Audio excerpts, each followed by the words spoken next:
Okay, so we're going to start it a little different tonight. What I want you guys to do, over the past few weeks, we've been talking about what? Emptying. Yes, and y'all didn't even have a thing. Nailed it. Okay, but there it is. Okay, the first week we talked about. Yep, we did. What was the thing that he said? It was that water. There was water. Oh, Good job. Wait, I'm sensing some progress. it was like sin in your life. we were about 1 foot away. Yeah, exactly. Okay. I must become less friends. Yes, exactly. I must decrease, he must increase. And we talked about how you either empty yourself now so that you can end full, or you spend your whole life trying to fill yourself and end up empty because we can't satisfy that. So we talked about that. And then the next week we came in and we talked about, Potential. yes, potential. And that's when I brought the money. And I asked you guys, or challenged you guys to empty your potential, to empty your dreams. Because if it stays a dream, you may never fail, but you'll also never reach the dream because you're not willing to let go of that dream in order to see if you can actually get there. And a lot of times fear cripples us and keeps us from reaching our dreams. And God has dreams bigger than you've ever expected for you. And then last week, after the snowstorm, we talked about.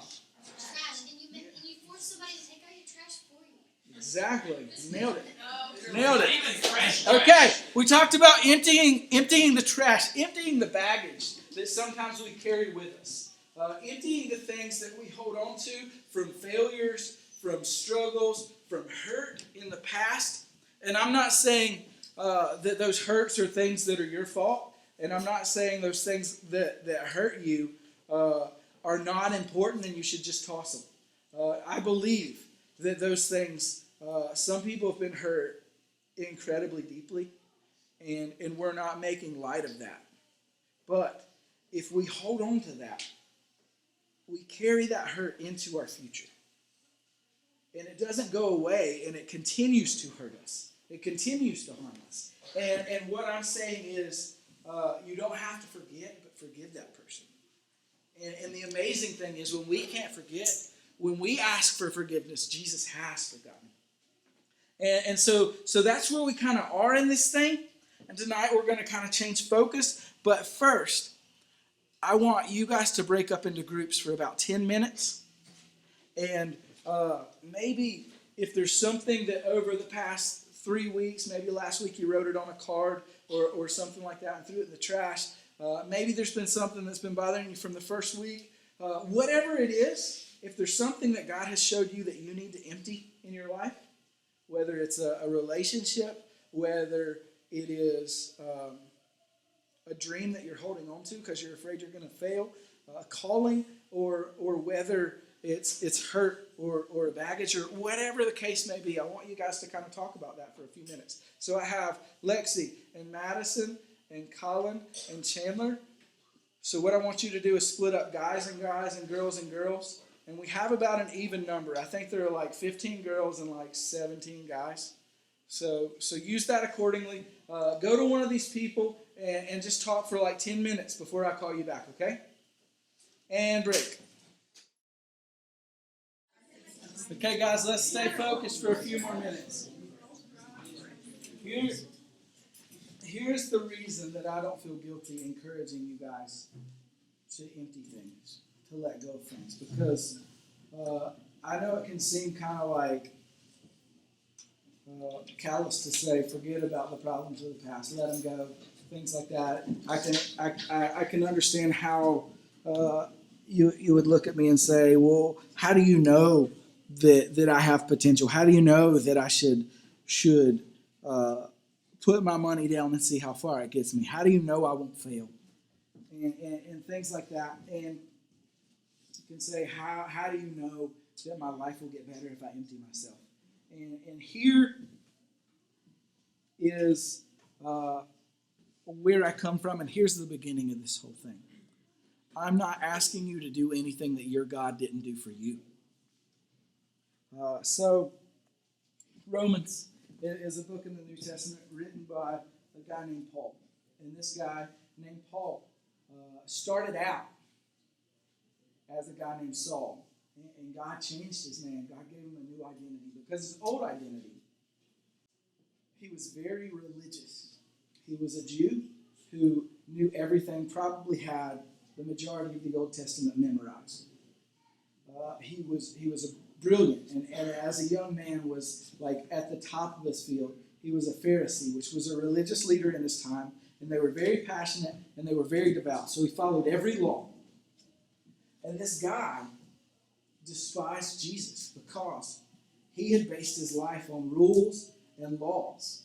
And because of that, this guy named Jesus who said, it's about a relationship with God, not about following laws. Well, what does that do to a guy who spent his whole life trying to be perfect? It discounts everything he'd done in his whole life, right? And Paul had this dramatic experience where God actually blinded him, and Jesus spent time talking to him after his death. So this man actually stood and approved as the first martyr.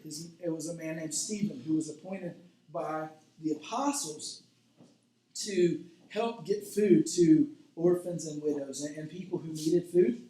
And Paul stood by as they threw rocks at this man until he died.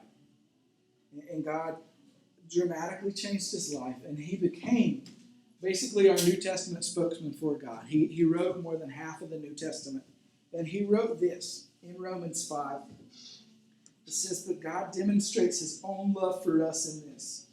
While we were still sinners, Christ died for us. Since we have now been justified by his blood, how much more shall we be saved from God's wrath through him? For if while we were God's enemies, we were reconciled to him through the death of his Son, how much more, having been reconciled, shall we be saved through his life? Not only is this so, but we also boast in God through our Lord Jesus Christ, through whom we have now received reconciliation."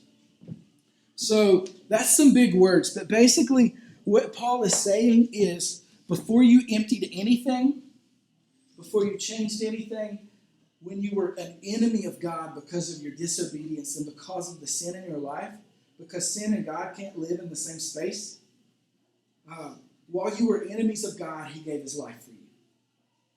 So while you were as far away from him as possible, maybe you never had a thought about him, maybe you never believed he even existed, whatever the case may be, in that moment, he emptied himself for you.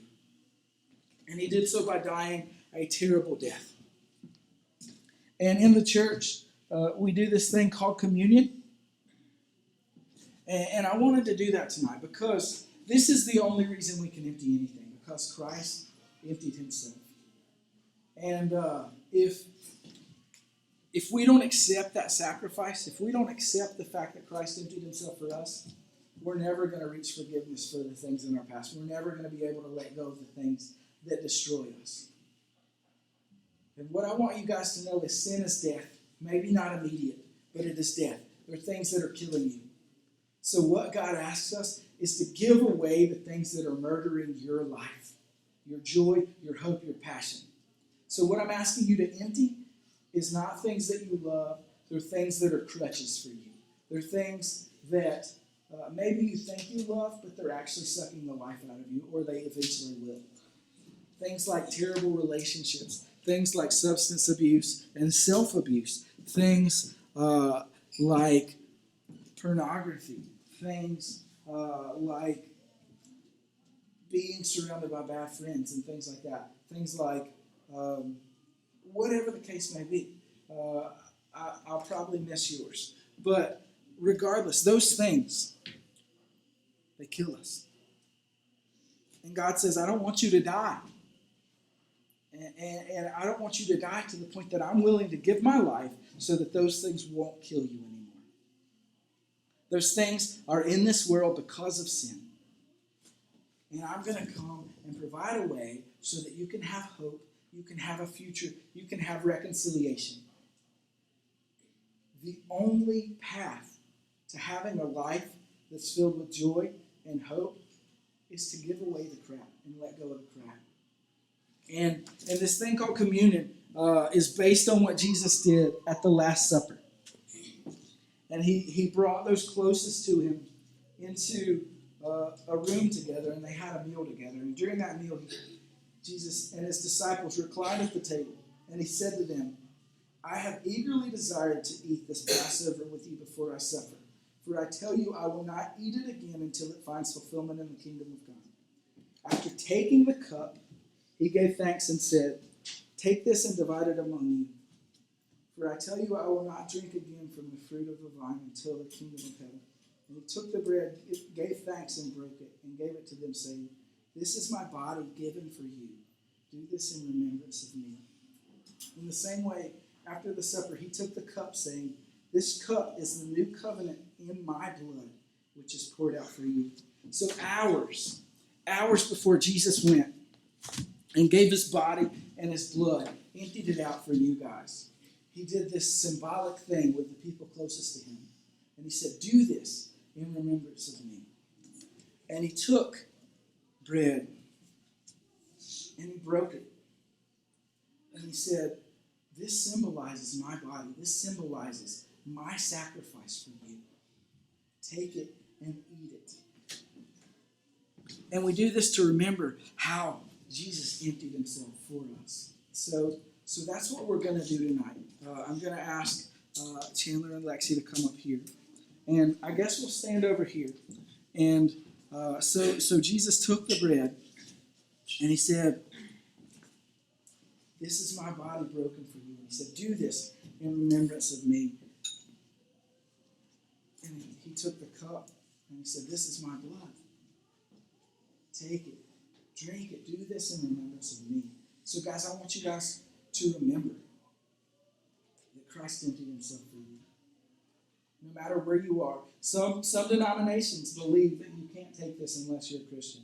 We don't believe that because God's grace is for everyone. So wherever you are, I don't care if you're an atheist, I don't care if you hate God, I don't care where you are on the spectrum. Come and do this remembering what Christ did for you. Because he did it before you moved towards him at all. Because he loves you, not because of any action, not because of any potential, not because anything you can do in your life that will repay him for that, simply because he loves you.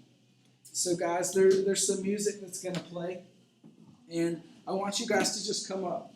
And I learned this thing at camp.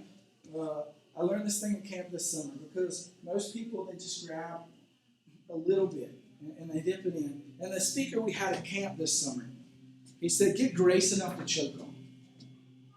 And I think that's symbolic too. I want you to get a big piece. And what we do is we take the bread and we dip it into the juice. And then you can eat it. And just do this remembering that you have a God that loves you enough to give his life. What God would give his life for people he created and then they disobeyed him? What kind of God would do that? The answer is your God. Our God. And I think that's incredible. So I'm going to stop talking and just let you guys come. And you can come one at a time. You can come with a group of friends. It doesn't matter. Just come up here. And as you feel led, partake of